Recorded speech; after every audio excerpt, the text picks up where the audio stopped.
Welcome to the debate. If you want to jumpstart an entire nation's economy, do you slowly build it piece by piece, hoping the momentum eventually catches on? Or do you drop $10 billion all at once to completely rewrite the physical landscape? Even if it means risking massive sovereign debt. Right, exactly. Today, we are looking at Ghana's Big Push, flagship national infrastructure development strategy. And it is fundamentally built around a staggering $10 billion investment plan. Which is massive. It is. The stated aim is direct and, frankly, incredibly ambitious. They are looking at accelerating economic growth and creating jobs on a massive scale. And for our listeners, just to contextualize what $10 billion means in this context, that is roughly equivalent to 13% of Ghana's entire GDP. Wow. Yeah. It is an astronomical concentration of capital. So the central intellectual disagreement we're unpacking today revolves around the mechanics of that exact strategy. We have to ask, does a concentrated, large-scale, $10 billion infrastructure investment genuinely serve as the optimal engine for accelerating economic growth and job creation? Or conversely, does the very premise of a singular big push oversimplify the deeply nuanced mechanics of how a developing economy actually sustains itself? Exactly. To frame where I stand on this, my position is that a $10 billion flagship national strategy isn't just a nice-to-have option. It is the strictly necessary foundational catalyst required to accelerate economic growth and create jobs at scale, especially in an economy that is currently choked by structural bottlenecks. And I will be arguing that relying on a single, massive, infrastructure-heavy big push relies on a deeply flawed assumption. Oh. Yeah, it assumes that just because you concentrate capital investment and pour concrete, that expenditure automatically and reliably translates into sustainable job creation and, broader economic acceleration. Well, let's get right into the mechanics of this, starting with what economists call the friction of missing links. Sure. You see, developing economies often suffer from a specific kind of gridlock. Imagine having a world-class agricultural sector, but the dirt road leading from the farms to the processing plant washes out every time it rains. Right. A classic bottleneck. Exactly. That is a missing link. You cannot achieve economic acceleration incrementally when the baseline infrastructure just doesn't exist to support it. If you do incremental investment, Like building one small road here. yeah, building one road here, upgrading one local power substation there over a 20-year period, that investment simply gets absorbed by the surrounding inefficiencies. It evaporates. It literally evaporates. Therefore, growth requires a critical mass of capital. This $10 billion investment plan is specifically designed to overcome those entrenched infrastructural deficits that bottleneck the entire economy all at once. Okay, but Just think of this massive plan as laying down the motherboard of a computer. You can have the most advanced processor, fast memory chips, and great graphics cards, right. which in this case represent Ghana's human capital, natural resources, and local entrepreneurs. But without that centralized, massive foundational infrastructure of the motherboard to connect them all simultaneously, none of those economic components can power up, communicate, or actually function. I see the analogy, but The big push is the motherboard. And building a motherboard of that size directly fuels immediate and widespread job creation, because infrastructure on this scale requires a literal army to build. I come at it from a different way. The very terminology of a big push represents a conceptual economic model that has historically really struggled to deliver on its grandest promises. You think so? I do. While a $10 billion investment plan undeniably sounds impressive, accelerating economic growth and job creation do not inherently or naturally follow from top-down national infrastructure spending. We have to separate the sheer expenditure of money from the creation of lasting value. But the value is the infrastructure itself. Is it? When you concentrate this much capital into a flagship infrastructure plan, you're inherently adopting a highly capital-intensive strategy. But capital-intensive strategies often fail to generate the type of sustainable, long-term, diverse employment necessary for genuine economic acceleration. I disagree with the premise that it fails to generate long-term employment.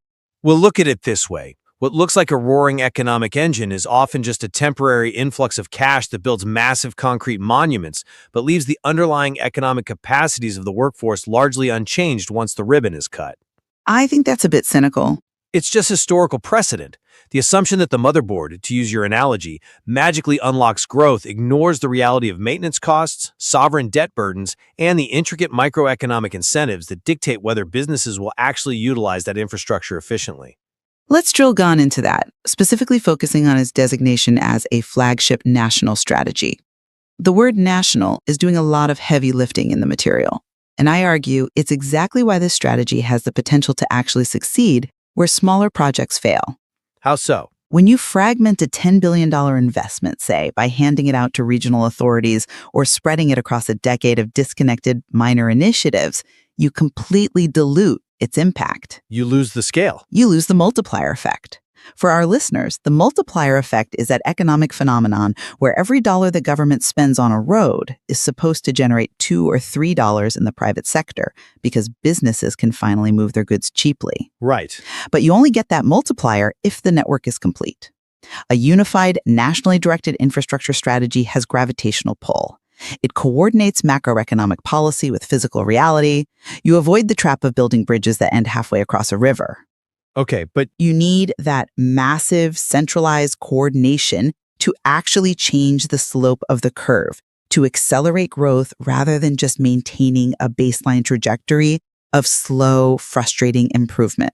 I'm sorry, but I just don't buy that. Let me tell you why. Go ahead. Centralizing $10 billion under a single flagship strategy introduces a level of systemic risk that is fundamentally dangerous to an emerging economy. You're talking about avoiding bridges that end halfway across a river, but when you unify capital at this magnitude, you also unify the points of failure. But you're also unifying the planning to avoid those failures.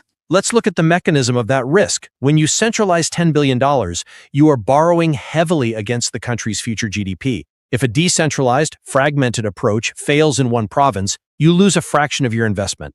True. But what happens when a flagship national strategy miscalculates the economic utility of a massive mega project? Say top-down planners overestimate the international demand for a new deepwater port. Okay, let's play that out. The port gets built, but the shipping lines don't come. The sovereign debt from building that port still requires massive interest payments. To pay that interest, the government has to raise taxes on the very local businesses the port was supposed to help, effectively crushing the local economy. That's a worst-case scenario. It's a realistic one. Centralization assumes perfect knowledge and perfect execution at the highest levels of government. It assumes planners can foresee exactly where economic acceleration will occur. That is a breathtakingly risky assumption. I'm not convinced by that line of reasoning because, frankly, you're treating centralized coordination as inherently prone to fatal miscalculations while totally ignoring the guaranteed failure of a decentralized model that physically cannot overcome major structural barriers. I wouldn't call it a guaranteed failure. Yes, top-down planning carries risk, but poverty and stagnation carry certainty. If we accept your premise that a flagship national strategy is simply too centralized, too risky, and too prone to massive misallocation, then I have to ask you, how else can a nation achieve the velocity required for the stated goal of actually accelerating economic growth? Well, You cannot reach escape velocity by occasionally firing a small thruster. you achieve velocity not through massive, single-point capital expenditures, but by removing regulatory barriers, enhancing local governance, and allowing private enterprise to signal where infrastructure is genuinely needed through actual market demand. But private enterprise won't build a national power grid. But let's look closer at the fuel for your so-called escape velocity, the $10 billion itself. By explicitly anchoring the entire strategy around a specific $10 billion investment plan, the framework risks falling into the classic macroeconomic trap of prioritizing the amount of money spent over the actual quality and utility of the infrastructure developed. The amount is necessary to hit the quality threshold, though. The metric for success subtly shifts. Ministers and planners begin to equate the successful disbursement of the $10 billion with economic success.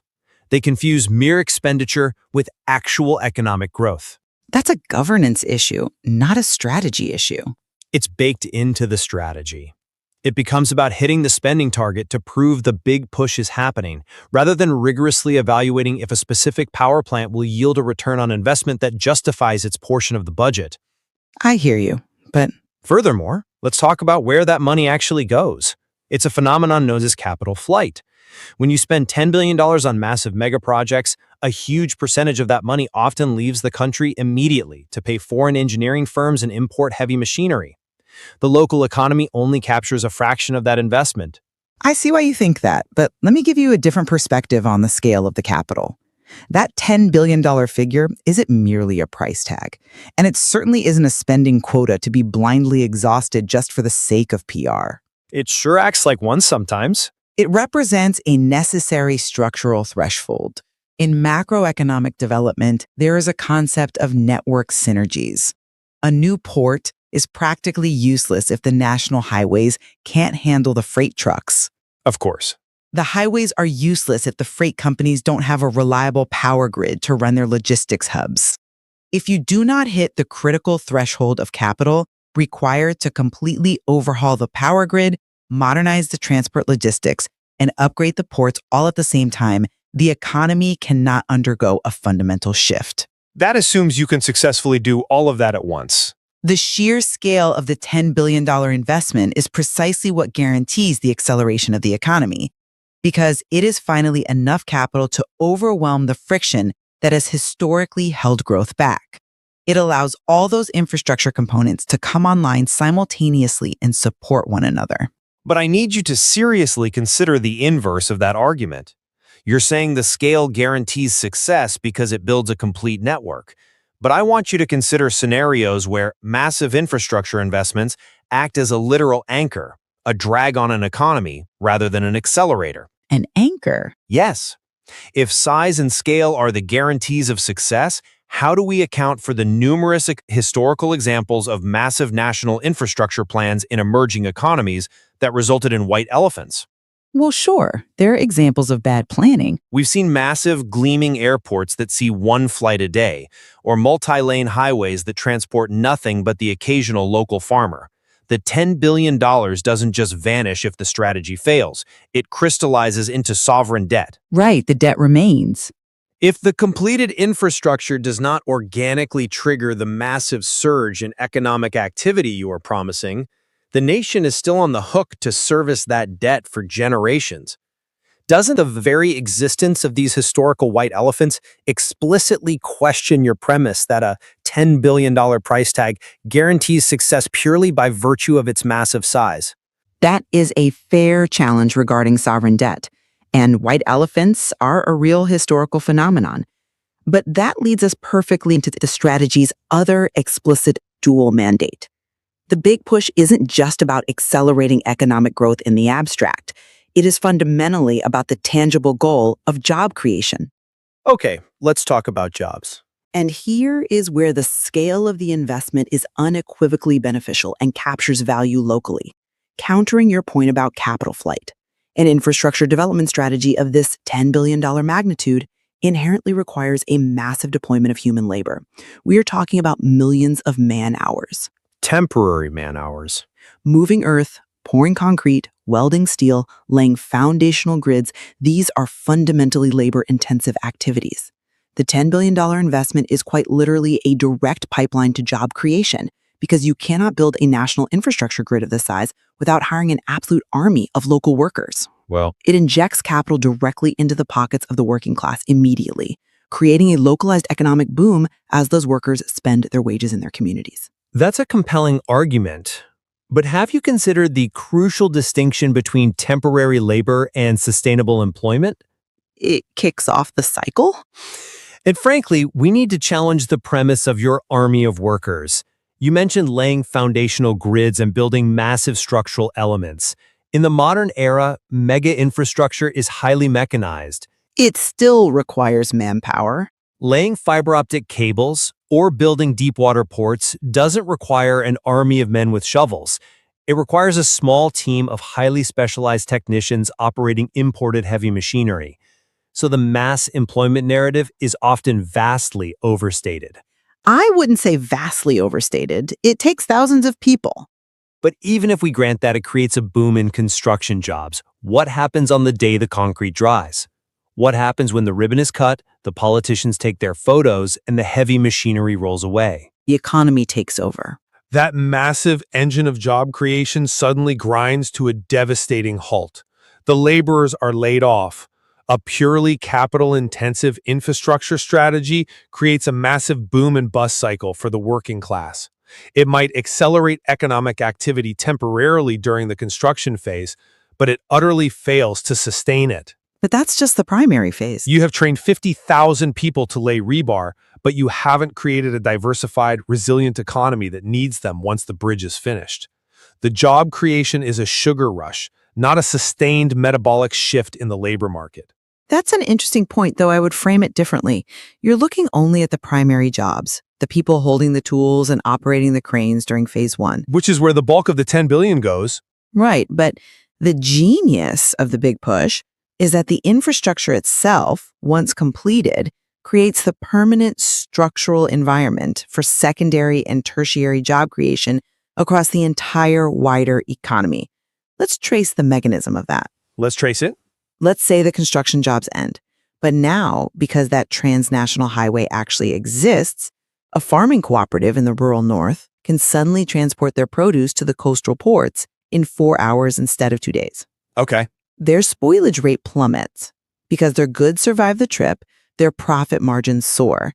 Because they are more profitable, they permanently hire more local agricultural labor to expand their fields. Assuming they have the capital to expand. Because transport is now reliable, a brand new local logistics company forms to run refrigerated trucks, hiring drivers, dispatchers, and mechanics. Because the modernized grid now provides interrupted power, a local entrepreneur opens a manufacturing facility that processes that agricultural yield into exportable goods. That's a very neat, linear story. The primary construction jobs are indeed the ignition spark, yes, but the completed, functioning infrastructure is the engine that sustains the permanent job creation, fulfilling the strategy's ultimate aim. But your entire chain of secondary and tertiary job creation relies on a massive, hidden assumption. What's that? You are assuming that physical infrastructure was the only missing link holding that rural farming cooperative back. You're assuming they have access to affordable credit markets to buy the extra seed to expand their fields, which often follows infrastructure development. You're assuming the local entrepreneur has access to a regulatory environment that allows them to quickly incorporate a business and hire those mechanics. If a nation pours $10 billion strictly into the hardware of the economy, the roads, the concrete, the cables, but ignores the software of the economy, the legal frameworks, the educational systems, the local credit markets, that shiny new highway will actually work against them. Work against them? How? It becomes incredibly efficient at transporting cheap, imported goods into the country's interior, crushing local industry rather than facilitating exports out. The big push operates on the illusion of physical tangibility. It's not an illusion. It is seductive because politicians and voters can clearly see a massive new bridge. You cannot see a streamlined credit market. So the government spends $10 billion on the hardware and assumes the job is done, leaving the economy accelerated only in its capacity to accumulate debt, without the software required to actually run the new system. And yet, if the bridge does not exist, the credit market has absolutely nothing to finance. You cannot get a bank loan to start a logistics company if there is physically no road for your trucks to drive on.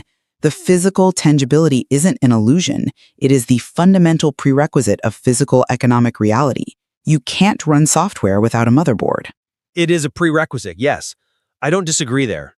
But declaring the hardware as the flagship strategy, the primary massive driver of $10 billion, places the cart dangerously before the horse. We'll have to disagree on the order of operations there. When you commit that level of capital to purely physical projects, you are sucking all the available financial oxygen out of the room. There is nothing left in the national budget to develop those vital software systems, leaving you with a $10 billion road that local businesses just can't afford to use. So, if we step back and look at what this really means for Ghana and summarize where we've arrived in this discussion, I maintain that the Big Push, functioning as the flagship national infrastructure development strategy and built around a highly concentrated $10 billion investment plan, is the fundamentally necessary catalyst. Right. It provides the critical mass required to definitively shatter historical, physical bottlenecks. In doing so, it serves as the optimal engine for accelerating economic growth and enabling mass job creation, both immediately in the construction phase and permanently through the enablement of secondary and tertiary local industries. And to summarize my counterstance, while the ambition of the Big Push is clear, the underlying economic mechanics are deeply suspect. The assumption that a centralized, top-down, $10 billion infrastructure strategy will automatically and reliably translate into sustainable economic acceleration and long-term job creation is theoretically flawed and historically incredibly risky. It risks confusing massive expenditure with genuine growth, creating systemic vulnerabilities and temporary labor booms, rather than fostering the nuanced, multi-sectoral development required for a truly resilient economy. What we certainly share, and where our perspectives clearly converge today, is on the undeniable understanding that infrastructure is absolutely vital to Ghana's future. Neither of us is arguing that roads, reliable power grids, and modernized ports are unnecessary for a developing nation. Precisely. The divergence is entirely about the mechanism of delivery.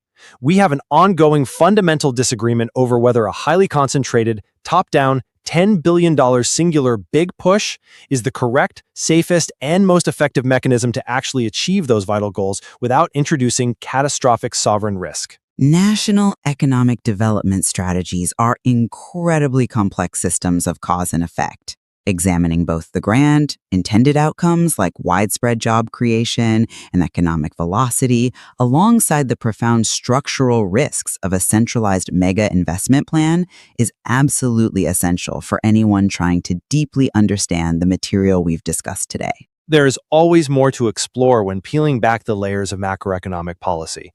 The reality of how capital physically moves through an economy and how human beings react to those incentives often defies the purest top-down theories. We will leave it there today, without declaring a definitive winner. We encourage you, the listener, to weigh the evidence, examine the theoretical mechanisms we've debated, and explore the stark realities of macroeconomic strategies for yourself. The next time you see a massive new infrastructure project announced, ask yourself, is this the critical spark a nation needs to finally accelerate, or is it a $10 billion anchor disguised as a sail?